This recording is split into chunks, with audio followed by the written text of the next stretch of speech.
আমাৰ আজিৰ সভাত আমাৰ মাজত উপস্থিত মন্ত্ৰী পীযুষ হাজৰিকা ডাঙৰীয়া, জিলা সভাপতি সুনীল বসুমতাৰী ডাঙৰীয়া, সঞ্জীৱ তাঁতী ডাঙৰীয়া, প্ৰেম টাঙাম ডাঙৰীয়া, হিমাংশু বৈশ্য ডাঙৰীয়া, শান্তিয়াস কুজুৰ ডাঙৰীয়া, দুলেন নায়ক ডাঙৰীয়া, বিকন ডেকা ডাঙৰীয়া, অজয় হাজৰিকা ডাঙৰীয়া, অশোক মাহাতো ডাঙৰীয়া, ধ্ৰুৱজ্যোতি শৰ্মা ডাঙৰীয়া, উপস্থিত ৰাইজ, আই মাতৃসকল আৰু যুৱক যুৱতী বন্ধু বান্ধৱীসকল, পোনপ্ৰথমে মই আজি ইয়াত উপস্থিত সকলো ৰাইজকে মোৰ নমস্কাৰ জনাইছোঁ, মোৰ প্ৰণাম জনাইছোঁ। আমাৰ ননৈ চেৰফাং সমষ্টিত আদিবাসী মোৰ ভাই ভনীসকল থাকে, বড়ো ভাই ভনীসকল থাকে, অসমীয়া ভাষী ভাই ভনীসকল থাকে, আমাৰ গোৰ্খা ভাই ভনী থাকে, বঙালী ভাষী ভাই ভনী থাকে, হিন্দী ভাষী থাকে আৰু আমাৰ সকলো ৰাইজে বিজেপিক ভাল পায়, হয়নে নহয়? ভাল পায়নে নাপায় বিজেপিক? আৰু যোৱাবাৰ আমি এই নিৰ্বাচনত ননৈ চেৰফাঙৰ পৰা 2372টা ভোটত আমি জয়লাভো কৰিছিলোঁ আৰু লোকসভা আৰু বিধানসভা নিৰ্বাচনতো ননৈ চেৰফাঙৰ ৰাইজে সদায় বিজেপি দলক ভোট দি আহিছে। তাৰ বাবে মই সকলো ৰাইজক ধন্যবাদ আৰু কৃতজ্ঞতা জনাইছোঁ। শ্ৰদ্ধা ৰাইজ, আমাৰ সন্মুখত দুটা ডাঙৰ নিৰ্বাচন আহি আছে। এটা নিৰ্বাচন হ'ল বিটিআৰৰ, মানে কোকৰাঝাৰত চৰকাৰ কোনে বনাব, আৰু এটা নিৰ্বাচন আহি আছে দিছপুৰত, আমাৰ দিছপুৰত চৰকাৰ কোনে বনাব। তাৰ মানে অহা কেইটামান দিনত প্ৰথমে বিটিআৰ, তাৰ পিছত আমি বিধানসভা ইলেকশ্যনত ভোট দিব লাগিব। এতিয়া বহুত মানুহে মোক কৈছিলে যে বিটিআৰৰ ইলেকশ্যনত বিজেপিয়ে অকলে খেলিব লাগে, পদুমৈ চিনত খেলিব লাগে। মই আজি আপোনালোকক ইয়াতে সুধিব আহিছোঁ, বিজেপিয়ে পদুমৈ চিনত ইলেকশ্যন খেলিব লাগে নে নালাগে? পাক্কা লাগে? একদম। আজি আমি ননৈ চেৰফাঙত অহাৰ আগতে মই খৈৰাবাৰীত গৈছিলোঁ আৰু ভেৰগাঁৱত গৈছিলোঁ। কেইদিনমান আগতে মই ওদালগুৰিত আহিছিলোঁ। মুদৈবাৰী, হৰিচিঙা আৰু খালিংদুৱাৰ সমষ্টিত ৰাইজৰ লগত মই কথা পাতিছিলোঁ। তামোলপুৰত গৈছিলোঁ, দৰঙাজুলি, নাগৰিজুলি, শুক্লাই চেৰফাং। তাৰ পিছত মই বাক্সাত গ'লোঁ, মুছলপুৰ, মথনগুৰি, চিৰাঙত গ'লোঁ, সুবাইজাৰ, আমাৰ থুৰিবাৰী, মানস চেৰফাং। যোৱাকালি মই কোকৰাঝাৰত গৈছিলোঁ, দতমা আৰু আমাৰ ফকিৰাগাম সমষ্টি। চবতে মই সুধিছোঁ যে বিজেপিয়ে কাৰোবাৰ লগত ইলেকশ্যন খেলিব লাগে নে অকলে লাগে? সব ৰাইজে মোক কৈছে যে অকলে বিজেপিয়ে ইলেকশ্যন খেলিব লাগে। ঠিকে কৈছোঁ নে নাই? ঠিকে কৈছোঁ নে নাই? এইবাৰ বিটিআৰৰ ৰাইজে মনত সিদ্ধান্ত লৈছে যে পদুম ফুলত ইলেকশন হ'ব লাগে আৰু পদুম ফুলৰ চিনত বিজেপি দলে ইলেকশন খেলিব লাগে। যোৱা 7 দিনত মই বিটিআৰৰ 15-16টা সমষ্টিত গলো। ৰাইজৰ ইমান উৎসাহ ভাবিব নোৱাৰা। যোৱাবাৰো মই বিটিআৰ ইলেকশনত আহিছিলো।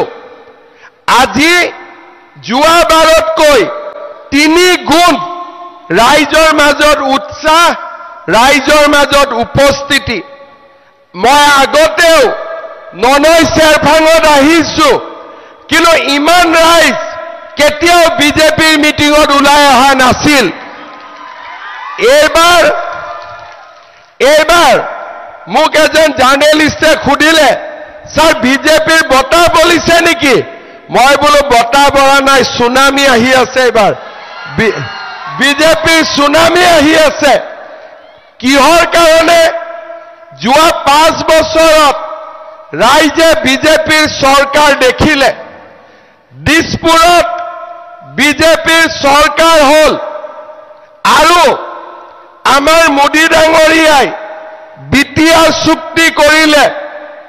মই মুখ্যমন্ত্ৰী হলো, মোক মোদী ডাঙৰীয়াই CM হোৱাৰ পিছত, তেতিয়া কোভিড চলি আছিলে, মই মোদী ডাঙৰীয়াক গৈ লগ কৰিলো।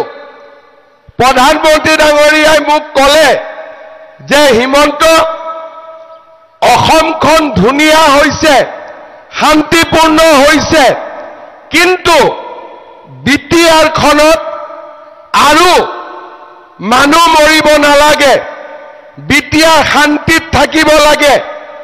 কাৰণ মোদী ডাঙৰীয়াই জানিছিল যে বিটিআৰত 4,000 মানুহৰ মৃত্যু হৈছিলে, গোষ্ঠীগত সংঘৰ্ষ হৈছিলে, গুলীকাণ্ড, বোমা বিস্ফোৰণ, বিটিআৰৰ পৰিস্থিতি অশান্ত আছিলে। মই মোদী ডাঙৰীয়াক কথা দিছিলো যে মোদী ডাঙৰীয়া, বিটিআৰত আমি শান্তি আনিম। তেতিয়া মই নাজানিছিলো পাৰিম নে নোৱাৰিম, কিন্তু মুখেদি ক'ব লাগে কৈ দিলো।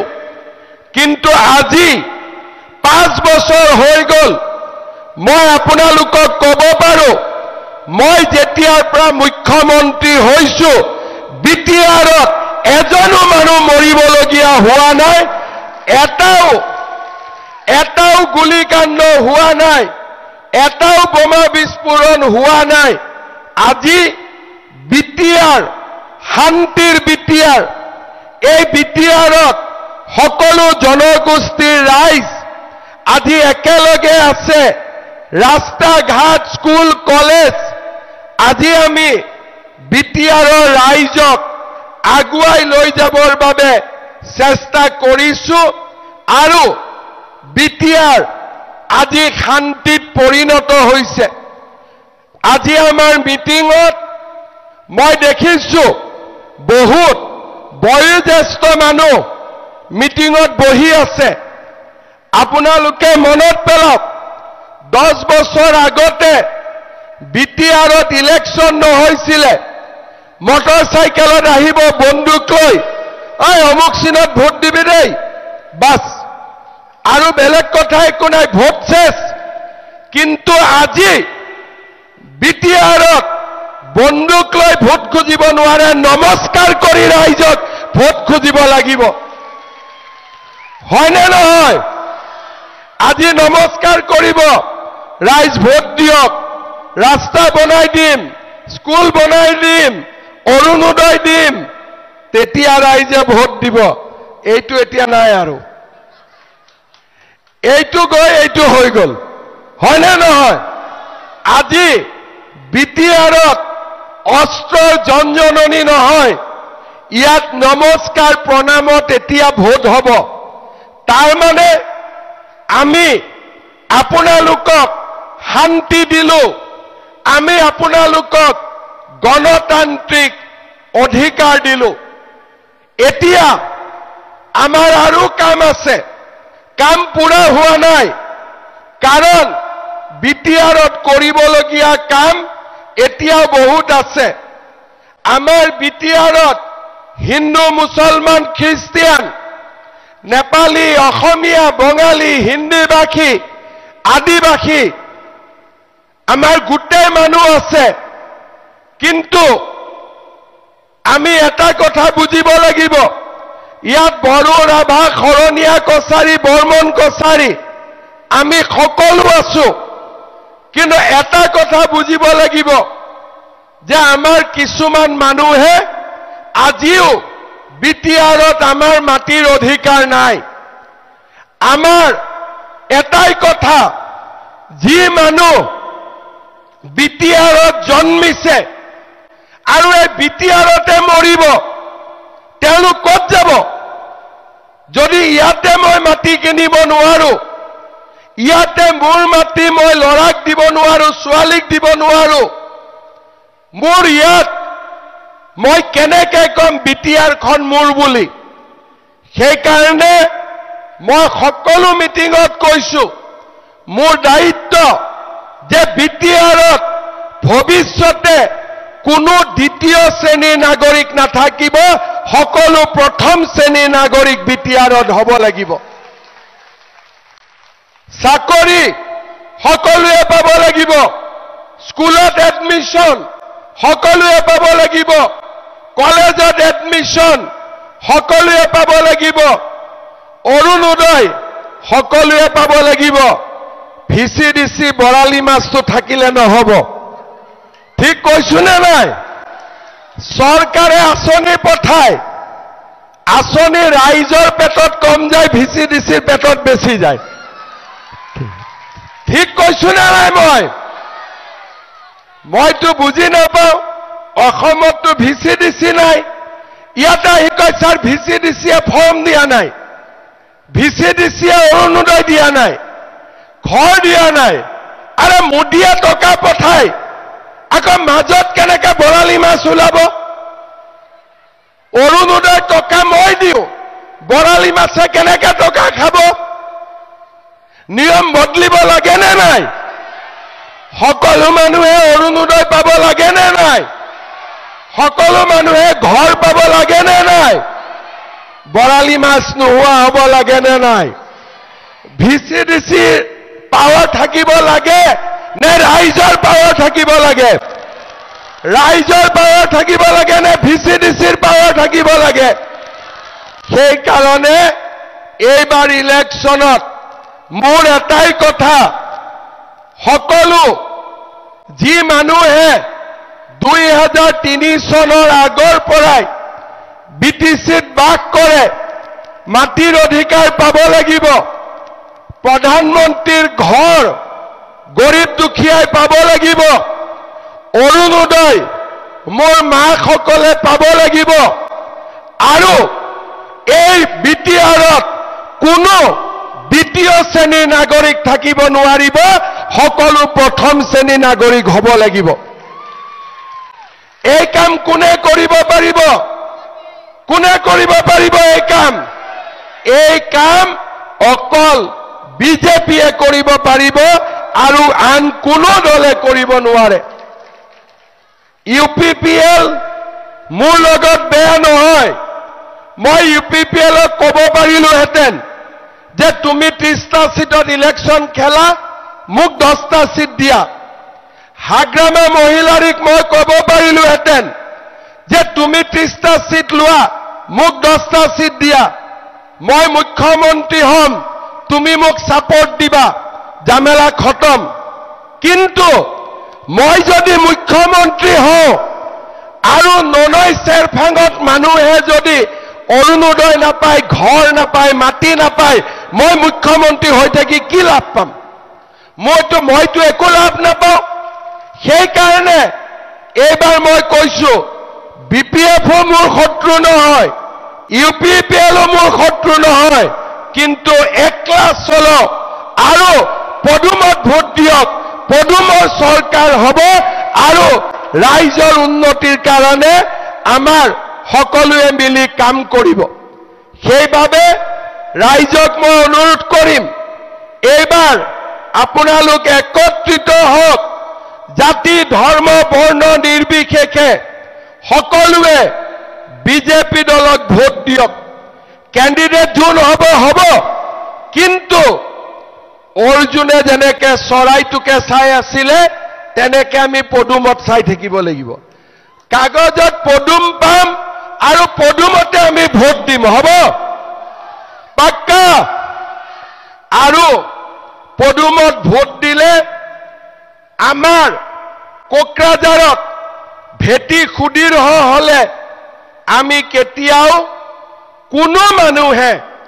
দ্বিতীয় শ্ৰেণীৰ বুলি ভাবিব নোৱাৰিব সকলোৱে এই বিটিআৰখন নিজৰ বুলি আদৰি ল'ব আজি অলপ আগতে মই ভেৰগাঁৱত গৈছিলোঁ মানুহ অলপমান ৰাস্তাটো আছিলে মই মানুহৰ মাজত সোমালো ৰাইজে লৰাবিলাকে মোক কয় দাদা পুলিচৰ ৰিজাল্ট কেতিয়া দিব কামাণ্ডো পোষ্ট ওলাবনে নাই তেতিয়া মই ভাবিলো যে ইমান উৎসাহ আছে মই তেতিয়া খুদিলো যে বাবা তুমি চাকৰি পাবা বুলি কি গ্যাৰেণ্টি আছে যে মামা মই পাও না পাও কিন্তু দুখীয়া মানুহে পাব এইটো গ্যাৰেণ্টি আছে কাৰণ দিছপুৰৰ চাকৰিত কোনেও টকা নাখায় কিন্তু দিছপুৰৰ চাকৰিত টকা নাখালে নহব কোকৰাঝাৰৰ চাকৰিটো কোনেও টকা খাব নোৱাৰিব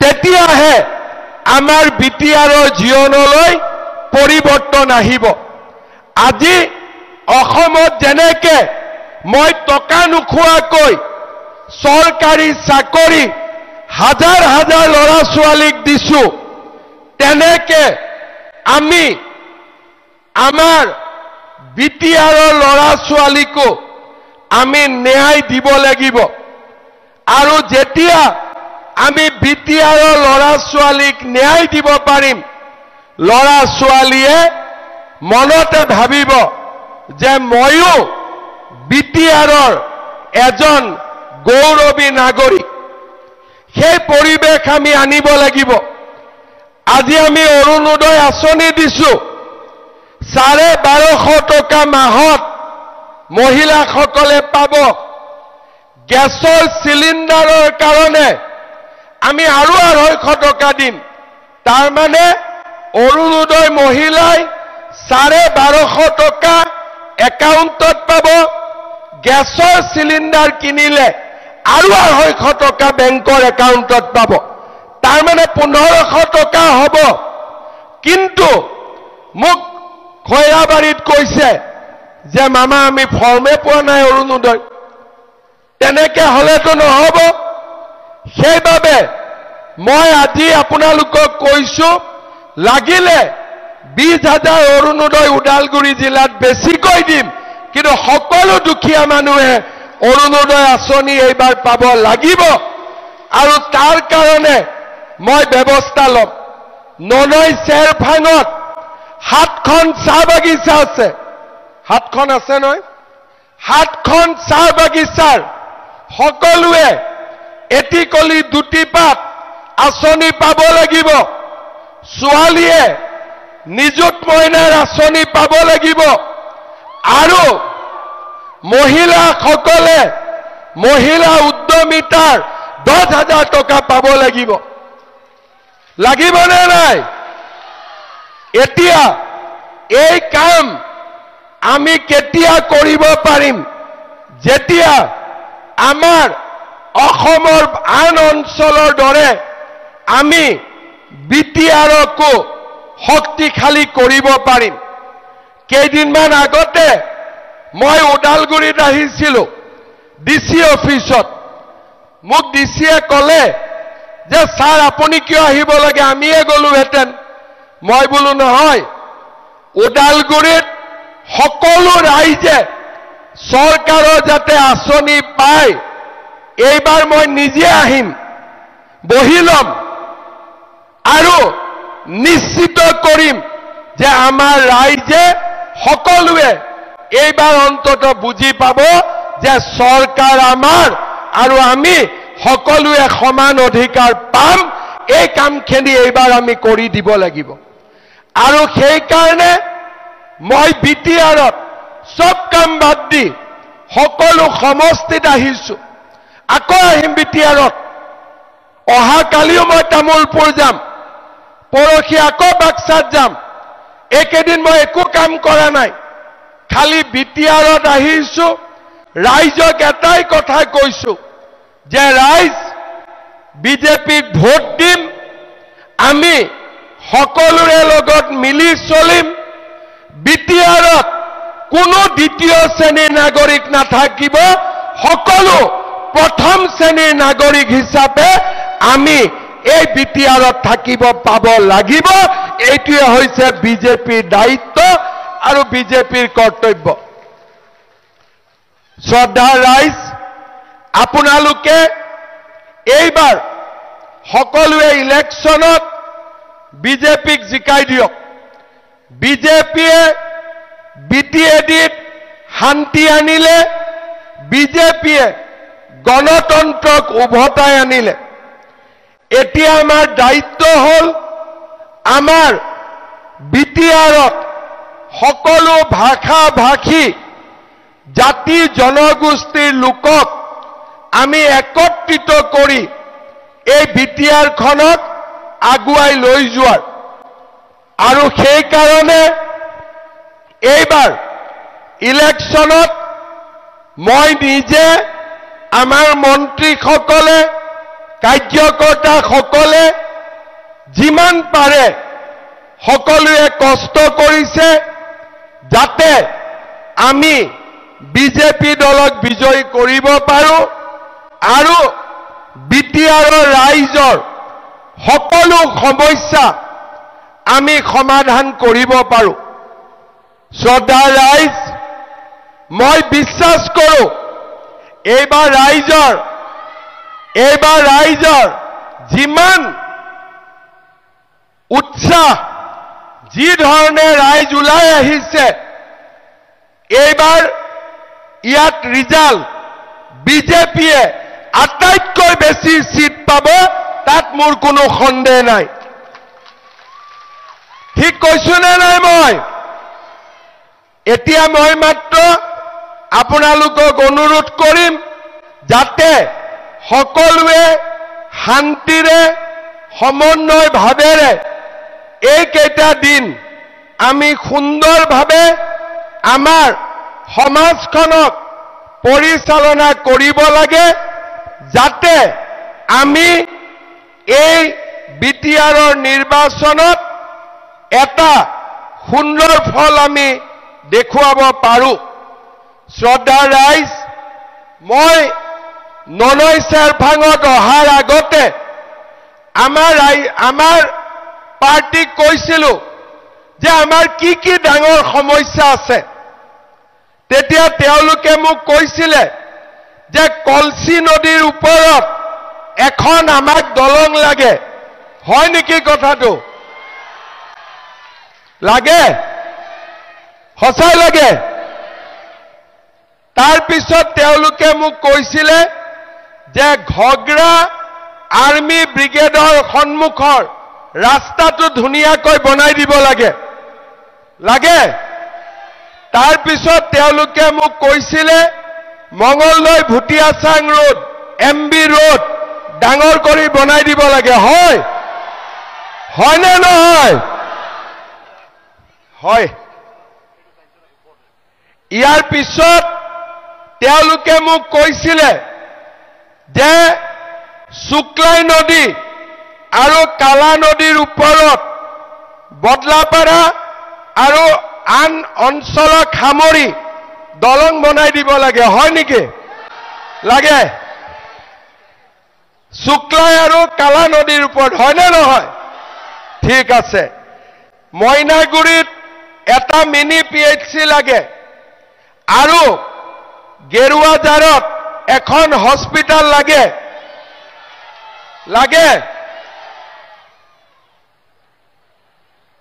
ওৰাংগাজুলি খেলপথাৰ য'ত এতিয়া আমাৰ মিটিং হৈ আছে ইয়াত এখন মিনি ষ্টেডিয়াম বনাই দিব লাগে ঠিকে কৈছে তাৰ পিছত ৰাইজে মোক কৈছিলে যে হাতীগড় হাইস্কুলখন ভাল বিল্ডিংও বনাই দিব লাগে, হায়াৰ ছেকেণ্ডাৰীও কৰি দিব লাগে, হয় নেকি? তাৰ পিছত ৰাইজে মোক কৈছিলে যে সম্ৰাং নদীত যি গৰাখহনীয়া হৈ আছে তাত প্ৰটেকশ্যনৰ স্কিম কৰিব লাগে। তাৰ পিছত জগন্নাথ কমিউনিটি হল আমাৰ ভুটিয়াচাং আৰু মাজুলী চাহ বাগিচাত বনাব লাগে। সম্ৰাং যি ভূটানৰ কাষত ইণ্টাৰনেশ্যনেল ট্ৰেড চেণ্টাৰ বনাব লাগে আৰু হাতীগড়ত আমি এটা ইনডোৰ ষ্টেডিয়াম বনাব লাগে আৰু জনতা হাইস্কুলত প্ৰাদেশিকৰণ কৰিব লাগে। ঠিকে লিখিছে? আৰু কিবা বাদ থাকি গ'ল নেকি? কলেজো লাগিব, তই পঢ়িবিতো। ষ্টুডেণ্ট ওলাব নে নাই কলেজ পাতিলে? হা হা নিযুত মইনা কি হল মা? 5th চেমতো লাগে। আচ্ছা, এতিয়াতো 3rd চেমে পাই আছে, গতিকে 5th চেমতো দিব লাগে না? আচ্ছা, এইটো এটা দাবী মোক চবেই কৰি আছে, ৰখ মই চাই লওঁ। এইখিনি মই কৰি দিব লাগে, হয় নে নহয়? ঠিক আছে, মই যেতিয়া ইলেকশ্যনৰ সময়ত মিটিঙত আহিম তেতিয়ালৈকে মই ইঞ্জিনিয়াৰ পঠাই চব ৰেডি কৰি থৈ দিম। কোনটো কাম কেতিয়া হ'ব মই ধুনীয়াকৈ কৈ থৈ যাম, হ'ব? সকলোখিনি কাম হৈ যাব। ননৈ চেৰফাঙৰ সমস্যা আমি সমাধান কৰি দিম, ঠিক আছে? পাক্কা? বিজেপি জিকিব নাই, লগত বিজেপিটোক পাহৰিব নালাগে, হয় নহয়? বিজেপিটো কিন্তু জিকিবই লাগিব, পাক্কা জিকিব, সেইটো মেইন কাম। অহাবাৰ আহিলে ৰাতি থাকিব লাগিব নেকি ভণ্টিহঁত? লাগিব? খানা টানা খোৱাবি? আকৌ যেতিয়া থাকিব আহিম তেতিয়া খানা টানাই নবনাবি? বনাবি? ঠিক আছে, তহঁত দুগৰাকীকে দায়িত্ব দি থৈ গলো, হ'ব? তহঁতৰ জেগাটো আহিব লাগিব, চেল পিঠা বনিব। হা কি কি? আচ্ছা, কি কৰিব লাগিব তাতে? মই আহিব লাগিব, বঢ়িয়া, চবত আহি যাম, ঠিক আছে? কিন্তু বিজেপি জিকিব নে নাই? সেইটো মেইন কথা। এইবাৰ আমি বিটিআৰত বিজেপিক শক্তিশালী কৰিব লাগিব আৰু বিটিআৰৰ উন্নতিৰ কাৰণে বিজেপিক আমি সকলোৱে ননৈ চেৰফাঙৰ পৰা বিজয়ী কৰিব লাগিব, ঠিক আছে? মই ইলেকশ্যনৰ সময়ত আকৌ আহিম। আজি ইয়াত মই আহি আপোনালোকক সুধি গলো যে বিজেপিৰ টিকেট দিম নে নাই? আপোনালোকে ক'লে দিব। জিকিম নে নাই? আপোনালোকে ক'লে জিকিব। যেতিয়া আমি কেণ্ডিডেট হ'ম, ইলেকশ্যন ছেপ্টেম্বৰত হ'ব, দুৰ্গা পূজাৰ আগতে ইলেকশ্যন হৈ যাব। ইলেকশ্যনৰ আগে আগে মই আকৌ এবাৰ ননৈ চেৰফাঙত আহি আপোনালোকক মাত কথা দি থৈ যাম, হ'ব? ঠিক আছে, বৰষুণ দিব পাৰে, অলপ খৰাং বতৰ হৈ আছিল, কৃষকসকল কষ্টত আছিলে, বৰষুণ অলপ দিয়া আৰম্ভ কৰিছে। যদি খৰাং বতৰ হয় আমি কৃষকক সহায় কৰিম, কিন্তু ভগৱানক প্ৰাৰ্থনা কৰিছো যাতে বৰষুণ আহে, খৰাং বতৰ নোহোৱা হৈ যায়, ঠিক আছে? এইখিনিকে কৈ সকলোকে মোৰ নমস্কাৰ আৰু প্ৰণাম জনাই মই মোৰ বক্তব্যৰ সামৰণি মাৰিছো।